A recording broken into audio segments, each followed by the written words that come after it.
Olá, seja bem-vindo, graça e paz a todos. E hoje nós estamos aqui mais uma vez para trazer um pouquinho da palavra de Deus e que você seja grandemente abençoado, edificado, que a sua vida seja renovada e que tudo quanto Deus preparou para você, você possa receber em nome de Jesus. Nós estamos sempre ouvindo dizer que Deus nos ama, que Deus quer nos libertar, que Deus quer transformar a nossa vida, que Deus quer nos dar uma vida abundante. Agora, o nosso maior desafio é crer o quanto tudo isso já está consumado, o quanto tudo isso já está pronto e totalmente acessível para todo aquele que crê, logicamente. E para isso, inevitavelmente, nós temos que falar sobre a graça e a lei. Hoje o Evangelho, nós costumamos minimizar muitas coisas, nós costumamos tirar algumas coisas dos lugares, e isso traz um grande prejuízo na casa de Deus. O Evangelho é uma questão de morte, onde nós devemos nos considerar mortos para o pecado. E não como nós costumamos usar aquela velha expressão de João Batista. João Batista, num grande dia, viu o Senhor Jesus e diz: importa que eu diminua e ele cresça. Só que para nós, irmãos, quando nós olhamos para Deus, o seu relacionamento com Deus não é uma questão de se rebaixar, de se diminuir para que Jesus cresça. Isso foi João Batista falando, e João Batista ainda não compreendia a graça. Era um período de transição. Agora nós compreendemos, e a Bíblia fala o tempo todo, o quanto nós não devemos estar sujeito, principalmente à lei, porque aquele que está sujeito à lei, ele está sujeito à morte, à condenação. Então, quando nós temos um relacionamento com Deus, a nossa vida não é mais uma questão de nos rebaixarmos, e sim de nos considerarmos mortos para o pecado. E só há uma razão de você poder realmente se considerar morto para o pecado. É se você se considerar morto para a lei. A lei de Deus, você deve se considerar morto para ela. A lei só tem função quando nós não cremos. A lei, Paulo fala que ela serve para os pecadores, para os incrédulos. Agora, uma vez que você creu, você não está mais debaixo da lei e debaixo do seu jugo. Então, hoje o Evangelho é uma questão de morte. Você tem que se considerar morto para a lei.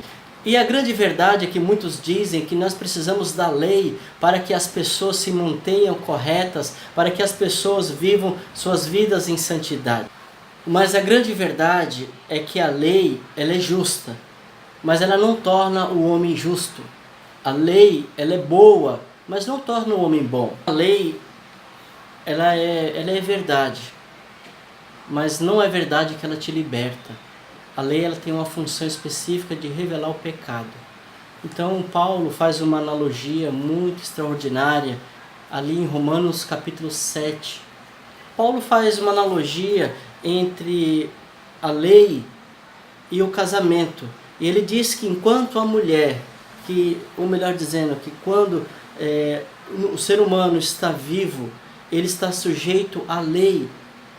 Agora é a mesma coisa quando estamos num casamento, que a mulher está sujeita a seu marido enquanto ele vive. Mas uma vez que ele falece, desobrigada da lei conjugal, ela se encontra. Ao passo que, se estando ainda o marido vivo e ela se deitar ou ficar com outro, ela é adúltera. Da mesma maneira, nós devemos nos considerar mortos para a lei e vivo para Deus, porque agora pertencemos a outro, agora pertencemos a Cristo. Uma vez que nós estamos mortos para a lei, estamos mortos para aquilo a quem estávamos sujeitos. E a Bíblia, toda vez que fala de lei, ela fala de obras. E vamos observar que quando fala de obra, fala de nossas ações. Olha o que Paulo fala. Eu vou ler aqui em Romanos capítulo 7, a partir do verso 5. Olha o que está escrito aqui. Porque quando vivíamos segundo a carne, as paixões pecaminosas postas em realce pela lei, operavam em nossos membros a fim de que frutificássemos para a morte. Agora o verso 6. Agora, porém, libertos da lei, estamos mortos para aquilo a que estávamos sujeitos, de modo que servimos em novidade de espírito e não na caducidade da letra.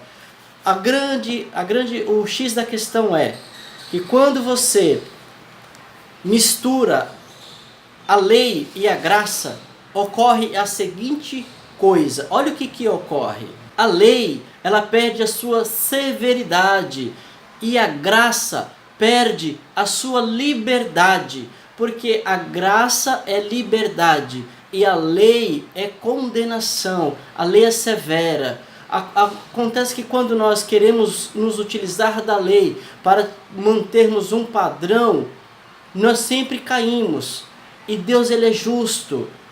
Aquele que cumpre a lei totalmente, não há condenação para ele. Afinal de contas, ele cumpriu a lei. Então não há condenação. A grande questão é que muitos de nós achamos que Deus aceita a lei como nós aplicamos, segundo o nosso entendimento. Porque para muitos, cumprir a lei é cumprir algumas coisas, mas para Deus não serve. Ou você cumpre a lei por completo, ou você cai. Porque se você cumprir 99% da lei, para Deus não serve. Se você tem que cumprir 100%. E é aí que está o X da questão. Então é aqui que entra a grande sacada do Evangelho. O Evangelho ele se torna exatamente escândalo, porque é totalmente oposta à lei. Não que eu esteja dizendo que a lei não serve para nada, a lei é para ser rejeitada. Não. A lei ela tem uma função. Uma vez que a lei ela revela o pecado e você compreende o pecado, e agora você crê na justiça de Cristo, de que Ele cumpriu totalmente a lei, agora quando Cristo morre, Ele morre como pecador, como aquele que transgrediu a lei. No entanto, Ele não tinha pecado, mas se fez pecado por nós. O ato da morte da cruz, Ele morreu pela lei. Não foi pela lei que o homem foi condenado? Então foi pela lei que Cristo morreu também. Agora, uma vez que ele morre, satisfaz a vontade de Deus, de que o homem deveria cumprir a lei. Cristo cumpriu a lei, foi como homem. Então, totalmente, a ira de Deus foi aplacada. E agora, como todo aquele que nele crê, morre com Cristo na cruz, morre para o pecado, morre para a lei também. Uma vez que o homem morre para o pecado, ele morre para a lei. Agora, se nós desejamos viver na lei, estamos sujeitos ao pecado o tempo todo, e à condenação e à acusação de Satanás. Satanás só pode nos acusar mediante a lei. Agora, onde não há lei, também não há transgressão. Nós temos que entender que Deus não nos considera mais transgressores de sua lei, porque a lei foi cumprida em Cristo. O perigo de se viver na lei é que a lei exige que o homem faça algo para Deus, que o homem caído realize as coisas que Deus exige. Ao contrário da graça, a graça é onde Deus faz as coisas por nós. É onde Deus dá a vida por nós e nós podemos esperar nele, descansar nele. Agora é Cristo que faz, é Deus que faz, não nós. E o que eu quero dizer com tudo isso? O que eu quero dizer é que a lei exige justiça do homem.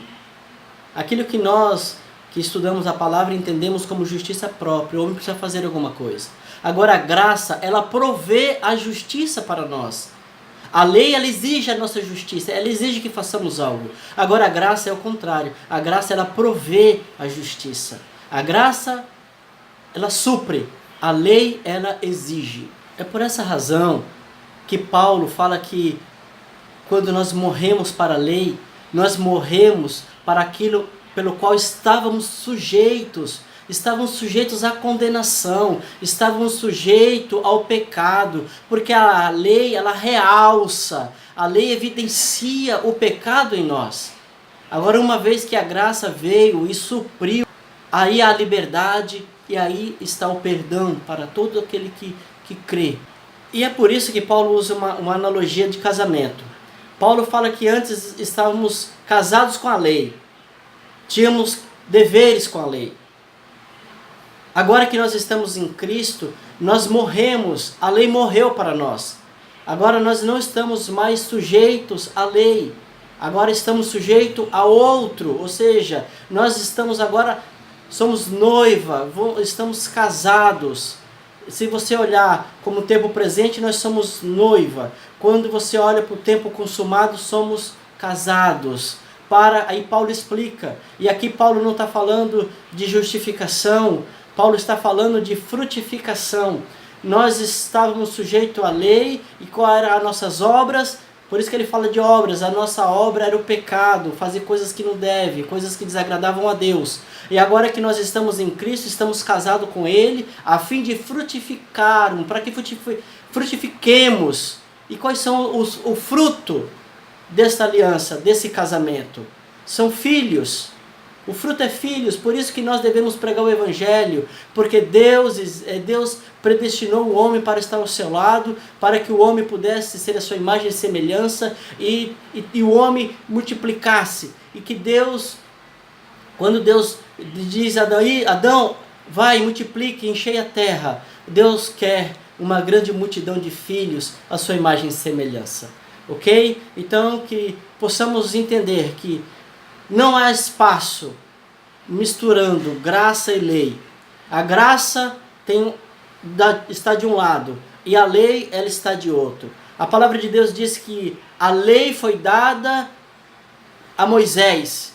Agora a graça e a verdade vieram por meio de Jesus. Veio por meio do nosso Senhor. A graça e a verdade está do lado de Cristo. Que enquanto nós estamos vivos, ou seja, enquanto nós estamos na lei, nós estamos sujeitos à lei. E devemos cumpri-la cabalmente, cumprir tudo. E é aí que é a grande questão. Muitos acham que pode cumprir algumas coisas e que vão ser aceitos. Deus não aceita, Deus não se rebaixa. Deus ele mantém o seu padrão, e o seu padrão é perfeito. Ele exige que, se você está na lei, Deus exige que você cumpra a lei totalmente. Deus não aceita boa vontade, Deus não aceita do seu jeito, Deus não aceita você dizer assim, olha, esse foi o meu melhor. Deus não aceita o seu melhor, ou o meu melhor. Deus aceita que cumpra tudo. Agora, se você não pode cumprir totalmente a lei, é melhor você estar do lado da graça. Porque do lado da graça é Cristo que cumpriu totalmente a lei. E agora você vai frutificar segundo o amor. Porque nós estamos agora sob um novo mandamento. O mandamento agora é o amor. Aquele que está na lei de Cristo está na lei do amor, onde por meio da lei do amor nós cumprimos sim todo o resto. Quem vive no amor de Deus, ele não deseja fazer coisas erradas, ele não deseja matar, roubar, enganar, ou seja, ele vai dar frutos de justiça, frutos do Espírito, ok, amados? Que você... Isso aqui é só uma pincelada, não dá para descrever totalmente todas as coisas, porque a palavra de Deus é muito abrangente, é fantástico. Medite nessa palavra, desfrute, lá saia. Se você ainda está vivendo sob o jugo da condenação, saiba, se você está na lei, você é acusado o tempo todo por Satanás. Satanás está te acusando porque ele usa a lei. Assim como o povo era tentado naquele tempo, e Jesus também foi tentado no deserto, Satanás usou a palavra, ele usou a lei. Satanás também, se nós queremos viver na lei, Satanás tem legalidade para nos acusar. E quando ele tem essa legalidade, nós nos vemos em maldição, em condenação. Neste caso, irmãos, eu não estou aqui dizendo de salvação, eu estou dizendo da nossa vida. E toda vez que nós vivemos na lei, estamos sujeitos às maldições a qual ela nos coloca. Ok? Viva na graça. A graça é um modo de vida, é o estilo de vida. Graça é vida abundante. Graça foi aquilo que Cristo nos deu por meio da sua morte e ressurreição. Por essa razão, eu também quero deixar bem claro aqui que o Evangelho de Deus não é uma questão de se rebaixar, é uma questão de morrer. Você só pode ter vida abundante se você morreu para o pecado, se você morreu para a lei.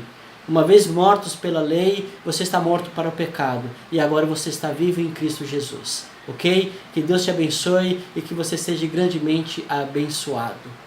Em nome do nosso Senhor Jesus. Amém.